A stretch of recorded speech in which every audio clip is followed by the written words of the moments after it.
আসসালামু আলাইকুম, বিসমিল্লাহির রহমানির রহিম। এটা আমার FCPS mid term preparation plus experience যে আমি শেয়ার করছি, আমার নিজস্ব এফসিপিএস মিড টার্ম এক্সপিরিয়েন্স। এটা সেকেন্ড ভিডিও। প্রথম ভিডিওতে আমি পেপার 1 এবং পেপার 2 কী ধরনের কোশ্চেন আসে বা কী ধরনের সিস্টেমে পরীক্ষা দেওয়া যেতে পারে বা কীভাবে প্রিপারেশন নেওয়া যেতে পারে সেই হিসেবে একটা গাইডলাইন বা আমি আমার একটা এক্সপিরিয়েন্সটা শেয়ার করেছি। এখন আমি বাকি যে প্র্যাকটিক্যাল পার্টটা, সেই প্র্যাকটিক্যাল পার্টটা সম্পর্কে আমি একটু বলবো। নর্মালি পেপার 1 এবং পেপার 2 পরীক্ষাটা 1 এবং 2 অথবা শুক্রবার থাকলে 1 এবং 3 তারিখে হয়ে যায়। তারপর একটা টেনশন কাজ করে, নিজেদের মধ্যে একটা টেনশন কাজ করে। ধরলাম 50 জন মিড টার্ম পরীক্ষা দিল, এই 50 জনের মধ্যে কয়জন প্র্যাকটিক্যাল পার্টটা দিতে পারবে, মানে অসপি বা শর্ট কেস বা অস্কি যেগুলো সেগুলো দিতে পারবে, এটা একটা টেনশন কাজ করে। তো আমরা নর্মালি পরীক্ষা দেওয়ার পর থেকেই অধীর আগ্রহ অপেক্ষা করি। বিশেষ করে প্রতিদিনই আমরা চেক করতে থাকি আসলে রেজাল্ট দিচ্ছে কি না। তো আলটিমেটলি রেজাল্ট দিতে দিতে নবম দশম দিন লেগে যায়। হ্যাঁ, দেখা গেছে যে হয়তো 1-2 তারিখে পরীক্ষা হলো, পরীক্ষার রেজাল্ট দিচ্ছে 10-11 তারিখের দিকে, কখনো আগেও দেয় কখনো পরেও দেয়। তো মিনিমাম 7 দিন লাগে, 7 থেকে 8 দিন লাগে। আচ্ছা, রেজাল্টটা দেওয়ার পরে তো তখন একটা রিলিফ হয় যে না, রিটার্নটা পাস হয়েছে। এইবার হচ্ছে গিয়ে যেই অসপি বা অস্কি পার্টটা, তো মিড টার্মেরটা সবচেয়ে ভালো দিক যে জিনিসটা, সেটা হচ্ছে গিয়ে রিটেন এবং এই অসপি বা অস্কির মাঝখানে একটা বিশাল সময় পাওয়া যায় এই নিজেকে প্রিপারেশনটাকে আরেকটু গুছিয়ে নেওয়ার জন্য, বিশেষ করে অসপি প্রিপারেশন এবং যে শর্ট কেস বা অস্কি প্রিপারেশনটা নেওয়ার জন্য। এবং আমি মনে করি যে সমসাময়িক যে পরীক্ষাগুলো আছে, এফসিপিএস প্রিলি বা এমসিপিএস, তার তুলনায় মিড টার্ম পরীক্ষা নতুন এবং অনেকটাই হচ্ছে কি শর্ট অ্যান্সার কোশ্চেন বা অসপি কোশ্চেন টাইপ। ছোট কোশ্চেন, দ্রুত অ্যান্সার করতে হবে, অল্প সময়ের মধ্যে আমাকে টু দ্য পয়েন্ট 3টা 4টা 5টা যে কয়টা চায়, 3টা ডায়াগনোসিস চাইলে 3টা ডিডি, 4টা বা 5টা ইনভেস্টিগেশন চাইলে 5টা ইনভেস্টিগেশন, 4টা ট্রিটমেন্ট বা 4টা ড্রাগের নাম চাইলে 4টা ড্রাগ, মানে অসপি টাইপ বা শর্ট অ্যান্সার কোশ্চেন টাইপ, ওই রকম টাইপের কোশ্চেন। আর এফসিপিএস প্রিলি বা এমসিপিএসের কোশ্চেনগুলো কিছুটা আর একটু ইলাবোরেটিভ টাইপ। তো অসপি পার্টটা এবং অস্কি পার্টটা নর্মালি একদিনই হয় এবং মোটামুটি এটা আগেই ডেট দেওয়া থাকে, মোটামুটি 1 মাস বা 1 মাস 5-10 দিন গ্যাপ থাকে এবং মোটামুটি ভালো সময় পাওয়া যায় এই সময়টাতে। আপনি অসপি বা অস্কি, তো আমি যেভাবে করেছিলাম, অসপি পার্টটাও আমাকে পড়তে হবে, আবার অস্কি বা শর্ট কেস। তো আমাদের আগের ব্যাচের যে মিড টার্ম, সেই ব্যাচে আমরা জিজ্ঞাসা করেছিলাম তাদের কী এসেছিল।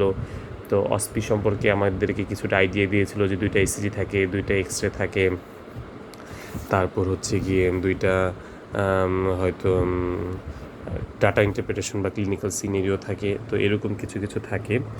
তো অসপি বইয়ের জন্য তো আমরা সবাই জানি, এখন সবচেয়ে স্ট্যান্ডার্ড আমরা নর্মালি জলিল স্যারের বইকে ফলো করি, তার পাশাপাশি রিদম বা আবু বক্কর স্যারের বই আমরা ফলো করে থাকি। এবং সবাই একটাই কথা বলে, বিভিন্ন যে আমাদের ফেসবুক বা বিভিন্ন যে জুমের মাধ্যমে বিভিন্ন আমাদের প্রফেসর স্যাররা আমাদের বিভিন্ন সময় অসপি, আইওই বা ক্লিনিক্যাল সেশনের পর যে বিভিন্নভাবে ক্লাস নেয়, সবাই একটাই কথা বলে যে অসপির কোশ্চেনের যে অ্যান্সারটা চাওয়া হচ্ছে, সেই অ্যান্সারটা ডেভিডসন বেজ হলে সবচেয়ে গ্র্যান্টেড হবে। ধরি যে আমার কোশ্চেন আসলো যে হাইপারথাইরয়েডিজমের মেইন 5টা ইনভেস্টিগেশন। তো মেইন 5টা ইনভেস্টিগেশন হয়তো গাইডে বা রিটেন গাইডে বা অসপি গাইডে বা অসপি বইয়ে হয়তো অনেক ইনভেস্টিগেশনই আছে, বাট ডেভিডসনের যে মেইন 4-5টা আছে সেটাই সবার আগে গ্র্যান্টেড হবে। তো আলটিমেটলি সবচেয়ে ভালো হয়তো যদি আমরা আসলে ওই অসপি বইয়ের কোশ্চেন বা অ্যান্সারগুলো যদি আমরা ডেভিডসনে দাগিয়ে নিয়ে ডেভিডসনটাই অস্পি বই পড়ার পাশাপাশি ডেভিডসনটাই পড়তাম, তাহলে আমাদের ভিজুয়াল ইমপ্রেশনটাও খুব কাজে লাগতো আর বারবার আমাদের ডেভিডসনটা পড়া হইতো। আর ওইভাবে আসলে অনেক সময় হয়ে ওঠে না, বা অনেক সময় ওইভাবে গুছানো যায় না, বা আমিও হয়তো গুছাইতে পারি নাই। চেষ্টা করেছি মাঝে মাঝে, বাট অনেক সময় হয়তো ওই অস্পি বই পড়তে হয়েছে, ডেভিডসনের সাথে সাথে ফলো করা হয় নাই, বা কিছু কিছু জিনিস হয়তো আবার ডেভিডসন ফলো করতে পেরেছি, আল্লাহর কাছে লাখ লাখ শুকরিয়া। এই জিনিসটা আমি প্রতিদিন সকালবেলাটা আমি চেষ্টা করতাম, বা বিকালবেলাটা যখনই সময় পেতাম অস্পি পড়তাম। চেষ্টা করতাম যে এক একটা সিস্টেম, অনেকে অনেকভাবে পড়ে, কেউ সব এক্সরে একসাথে পড়ে, কেউ সব ইসিজি একসাথে পড়ে, কেউ সব ডাটা ইন্টারপ্রিটেশন একসাথে পড়ে, কেউ সব সিটি স্ক্যান একসাথে পড়ে, সব ফটোগ্রাফ একসাথে পড়ে। বাট আমি আমার অস্পিটাকে আমি আমার চ্যাপ্টার ওয়াইজ আমি গুছিয়ে নিয়েছিলাম।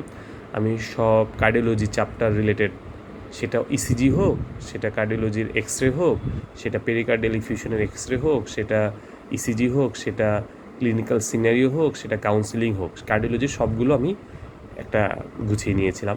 রেসপিরেটরি সিস্টেমেরও, সেটা হোক রেসপিরেটরি সিস্টেমের স্পাইরোমেট্রি হোক, সেটা রেসপিরেটরি সিস্টেমের ক্লিনিক্যাল সিনারিও হোক, সেটা রেসপিরেটরি সিস্টেমের চেস্ট এক্সরে হোক বা সিটি স্ক্যান হোক, যেটাই হোক, আমি সব রেসপিরেটরি সিস্টেম চ্যাপ্টারটাকে একসাথে আমি গুছিয়ে নিয়েছিলাম। তো এরকম প্রত্যেকটা চ্যাপ্টার ওয়াইজ আমি শেষ করতাম। এক একটা চ্যাপ্টার, বড় চ্যাপ্টারের জন্য হয়তো আমার 1.5 থেকে 2 দিন লাগতো, ছোটো চ্যাপ্টার হয়তো আমার 1 দিন লাগতো। এইভাবে করে আমি চেষ্টা করেছি চ্যাপ্টার ওয়াইজ অস্পিটা পড়ার জন্য। এবং সন্ধ্যার পরে আমি চেষ্টা করেছি যে আমি যেই হাসপাতালে ট্রেনিং করি সেই হাসপাতালে রুগী দেখার জন্য শর্ট কেসগুলো একটু প্র্যাকটিস করার জন্য, রেসপিরেটরি সিস্টেম প্র্যাকটিস করার জন্য, কার্ডিওভাস্কুলার সিস্টেম প্র্যাকটিস করার জন্য, বা রিউমাটোলজি সিস্টেম, মেইন যে 7টা সিস্টেম, সেই 7টা সিস্টেম আমি নোট করে নিয়েছিলাম, স্টেপসগুলো নোট করে নিয়েছিলাম। সেই স্টেপসগুলো আমি যেন প্র্যাকটিস করতে পারি, প্রতিদিন 2-3টা করে সিস্টেম প্র্যাকটিস করার জন্য।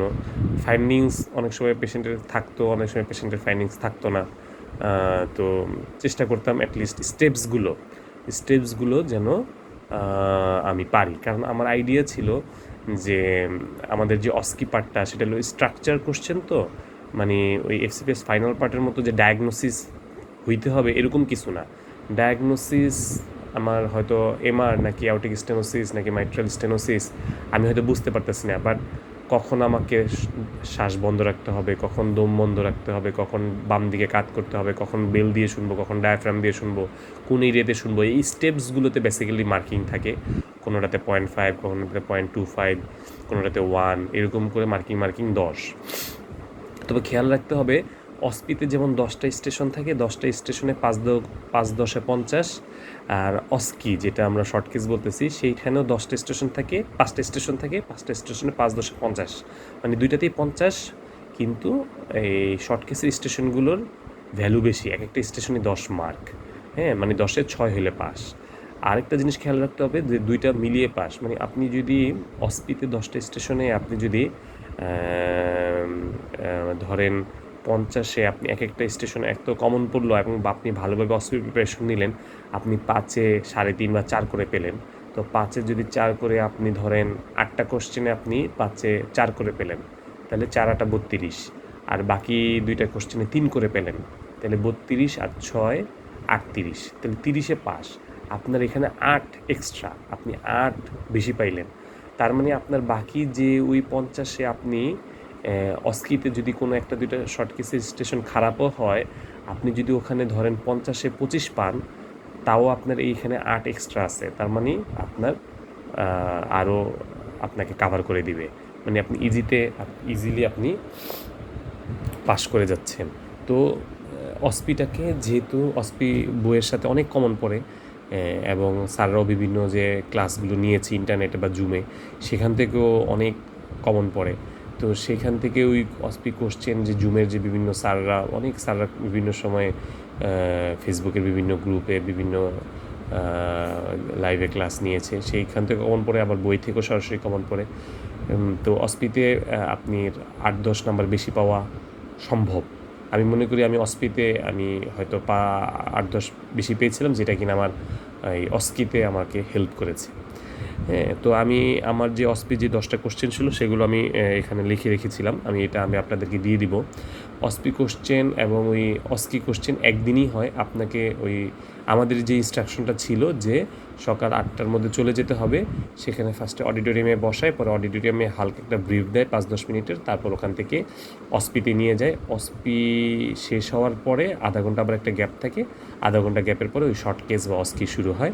হ্যাঁ, তো আমাদেরকে বলেছিল যে কোনো ইনস্ট্রুমেন্ট নিতে না।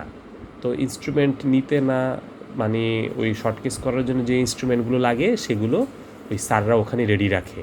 হ্যাঁ, ধরেন যদি আপনার কার্ডিওভাস্কুলার সিস্টেম এক্সামিনেশন করতে হয়, সেখানেই হয়তো মেজারিং টেপ এবং স্টেথোস্কোপ থাকবে, বা আপনার যদি রেসপিরেটরি সিস্টেম এক্সামিনেশন প্র্যাকটিস করতে হয় সেখানেই হয়তো স্টেথোস্কোপ এবং মেজারিং টেপ থাকবে। বেসিক্যালি তারা যেহেতু স্টেপসগুলো দেখবে যে আসলে আপনি রেসপিরেটরি সিস্টেমের এক্সামিনেশনের স্টেপসগুলো পারেন কি না, বা কার্ডিওভাস্কুলার সিস্টেমের স্টেপসগুলো পারেন কি না, সেটা দেখার পরেই মোটামুটি আর কিছু চায় না। এর ফলে আমাদেরকে আর ইনস্ট্রুমেন্ট নিতে হয় নাই। বাট এই জিনিসটা আমরা জানতে পেরেছি পরীক্ষার আগের দিন।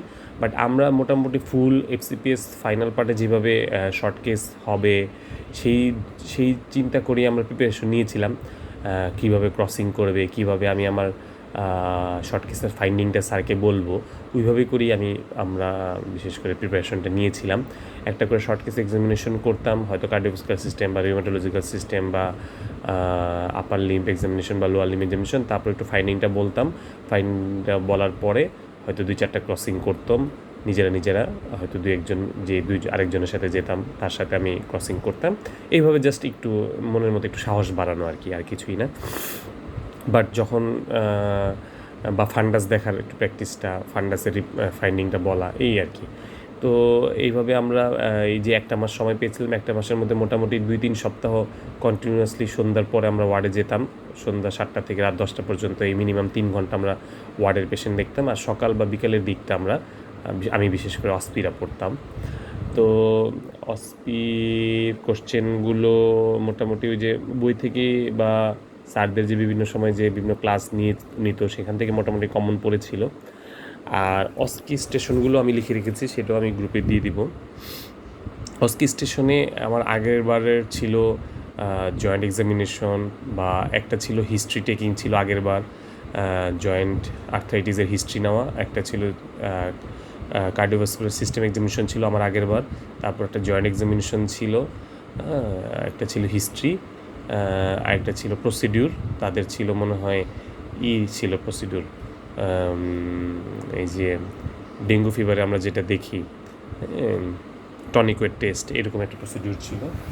তো বেসিক্যালি আমাদের যে 5টা স্টেশন ছিল, একটা ছিল রেসপিরেটরি সিস্টেম এক্সামিনেশন, খালি স্টেপসগুলো দেখে, তারপর কোনো ক্রসিং করে না, কোনো ফাইন্ডিংস বলতে হয় না, কিছুই বলতে হয় না, কোনো ডায়াগনোসিস বলতে হয় না। একটা ছিল হচ্ছে গিয়ে আমাদের ব্লাড প্রেশার মাপা, প্রসিডিউরটা দেখে যে আমি কি 1 হাতে মাপছি নাকি 2 হাতে মাপছি, ঠিকমতো পালসটা পালপেটরি মেথড, অসকালটেটরি মেথড দুইভাবেই চেক করছি কিনা, এগুলো দেখে। আসলে আমরা তো জানি না কী কী স্টেপস স্যারের ওই ডিএস সলিউশনে লেখা ছিল। 2টা ছিল হিস্ট্রি রিলেটেড, একটা ছিল রিকারেন্ট ইউটিআই এর কী কী হিস্ট্রি নিবা। পাশে এক্সামিনার বসে থাকে, উনি জিজ্ঞাসা করে যে মিনিমাম 5টা হিস্ট্রি বলো যে রিকারেন্ট ইউটিআই, তার মানে রিকারেন্ট ইউটিআইয়ের কজ জানতে হবে। এই স্টেশনটা আমার বেশি একটা ভালো হয় নাই।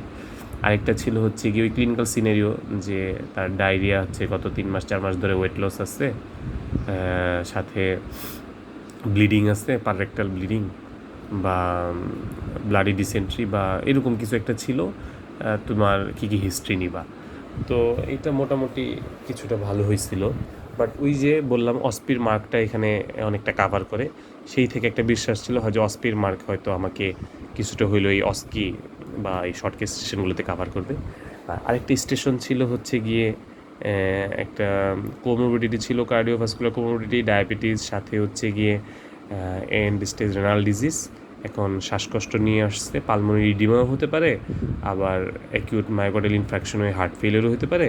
এখন তুমি ওয়ার্ডে 10টা ইনভেস্টিগেশন কী কী প্রেসক্রাইব করবা বা অ্যাডভাইস করবা, কী কী 10টা ইনভেস্টিগেশন, এরকম একটা স্টেশন ছিল। যে মানে আপনি যদি ওয়ার্ডে কাজ করে থাকেন, আপনার তো তাহলে আইডিয়া আছে যে নর্মালি এই ধরনের একটা শ্বাসকষ্টের পেশেন্ট যেটা কিনা রেনাল কজ পালমোনারি ইডিমা হওয়ার চান্স আছে, আবার কার্ডিয়াক কজ ও পালমোনারি ইডিমা হওয়ার চান্স আছে। তো কী কী ইনভেস্টিগেশন দিয়ে আমি আসলে এক্সক্লুড করব, এই 10টা ইনভেস্টিগেশন চেয়েছিল। এই স্টেশনটা অনেক ভালো ছিল, এটাতে মোটামুটি সবারই 10-এ 9-10 পাওয়ার কথা, এরকম ছিল 10টা স্টেশন। হ্যাঁ, তো এই ছিল প্র্যাকটিক্যাল পার্টটা। প্র্যাকটিক্যাল পার্টটা একদিনের মধ্যে হয়ে যায়। ফার্স্টে অসপি হয়, তারপরে আধা ঘন্টা গ্যাপে অস্কি বা শর্ট কেস যেটা হয়। এটার জন্য প্রিপারেশন নেওয়ার জন্য যে বললাম, রেগুলার অসপি এবং অসপি বইটার অ্যান্সারগুলো পড়ার সময় যদি আমি ডেভিডসনটাকে পাশে রাখি, এটা তো ভালো। ডেভিডসন থেকে যদি অ্যান্সার দিতে পারি, সেটা সবচেয়ে বেশি গ্রহণযোগ্য হবে। এবং এবং এবং হচ্ছে গিয়ে যেটা বললাম, অস্কির জন্য যে শর্ট কেস রাতে যদি প্র্যাকটিস করতে পারেন, তাহলে কনফিডেন্সটা আসলে অনেক বাড়ে। এবং এই অস্পি প্রিপারেশন নেওয়ার সময় আমি হয়তো ওই বছর মানে আমি যেবার পরীক্ষা দিই, আমাদের এফসিপিএস ফাইনাল পার্টের পরীক্ষা তো আগেই হয়ে যায়। তো এফসিপিএস ফাইনাল পার্টের অস্পিতে কী এসেছিলো এটা আমি একটু জানতে চেষ্টা করেছিলাম। তারপর গত বছরের এফসিপিএস অস্পিতে কী এসেছিলো সেটা একটু জানতে পারলে ভালো, বা গত বছর মিড টার্মে অস্পিতে কী এসেছিলো। তো এরকম লাস্ট 2 বছরের অস্পি কোন কোন টপিক বা কোন কোন চ্যাপ্টার বেশি আসছিলো সেটা জানতে পারলেও, তাহলে সেই চ্যাপ্টারগুলো একটু পড়ে গেলে একটু বেশি কমন পড়ার সম্ভাবনা থাকে। কারণ সব চ্যাপ্টার থেকে অস্পি কমনলি স্যাররা দেয় না, কিছু কিছু চ্যাপ্টার থেকে বেশি বেশি দেয়। হ্যাঁ, তো এটাও একটা কোশ্চেন কমন ফালানোর একটা ছোটোখাটো টেকনিক বলা যায়। যদি আপনি কারণ আপনার যখন মিড টার্মের অস্পি বা হবে, ততক্ষণে মিড টার্মের আগেই এফসিপিএস ফাইনাল বা এমসিপিএস প্রিলি যদি হয়ে যায়, তাদের কাছে কিছু অস্পিটা জানলেন, বা গত বছরের মিড টার্ম অস্পিটা জানলেন, বা গত বছরের এফসিপিএস অস্পিটা জানলেন, এরকম লাস্ট 2-3 বছরের অস্পি এবং সেগুলো কোন চ্যাপ্টার বা কোন টপিক থেকে আসছিল সেটা জানলেও সেইভাবে একটু সাজেশন বেসিস একটু প্রিপারেশন নেওয়া যায় আর কি। হ্যাঁ, আর হচ্ছে গিয়ে এই তো মোটামুটি প্র্যাকটিক্যাল ওরিয়েন্টেড পার্ট। আমি আমার পক্ষ থেকে চেষ্টা করলাম একটা ছোটোখাটো জাস্ট আমি আমার এক্সপিরিয়েন্স বা আমি আমার কীভাবে প্রিপারেশনটা নিয়েছিলাম আইডিয়া একটু দেওয়ার জন্য। এবং যে মিড টার্মের পরে একটা ভালো সুযোগ থাকে, ইচ্ছা করলে সাব স্পেশালিতে যাওয়া যায়, সেটাও একটা ভালো সুযোগ, এটাও আপনারা সবাই জানেন এবং অনেকেই যাচ্ছে আমি দেখছি আমার জানা মতে।